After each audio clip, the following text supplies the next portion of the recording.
আমি আজকে আপনাদের কাছে প্রশ্ন রাখতে চাই, 5ই আগস্টের পরে কি হলো? আমাকে একটু 5ই আগস্টের পরে কি হলো আপনারা জানেন।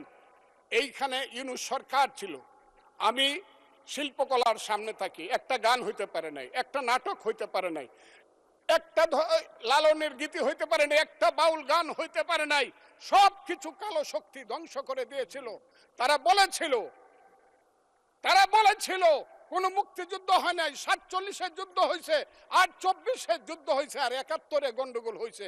সেই দিন মুক্তিযোদ্ধা হিসাবে আমি বলেছিলাম, আমি বলতে পারবো কিনা কথাটা আপনি, এই আলবদর রাজাকারের বাচ্চারা, এখনো কিন্তু ফজলুর রহমানদের মতো মুক্তিযোদ্ধারা জীবিত আছে। এই দেশে মুক্তিযুদ্ধ হয়েছে, মুক্তিযুদ্ধ সত্য, 30 লক্ষ লোক জীবন দিয়েছে, এটাও সত্য।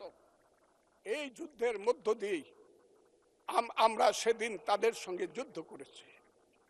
আমার বাড়ির সামনে মব হয়েছে আমাকে হত্যা করার জন্য।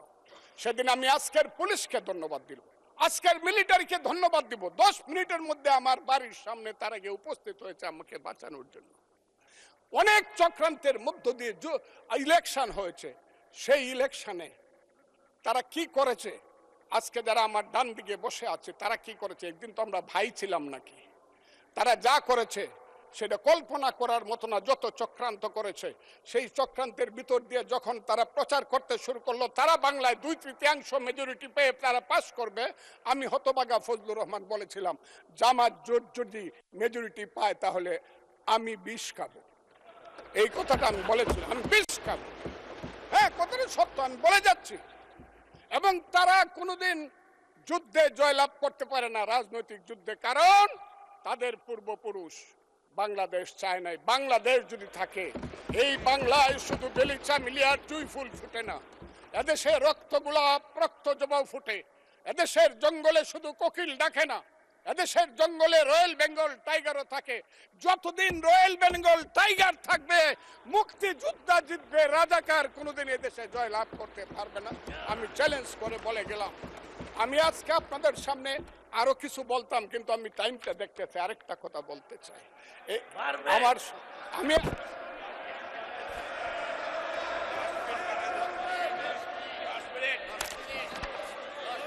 আমাকে 5 মিনিট সময় দেন, আমি শেষ করে ফেলবো।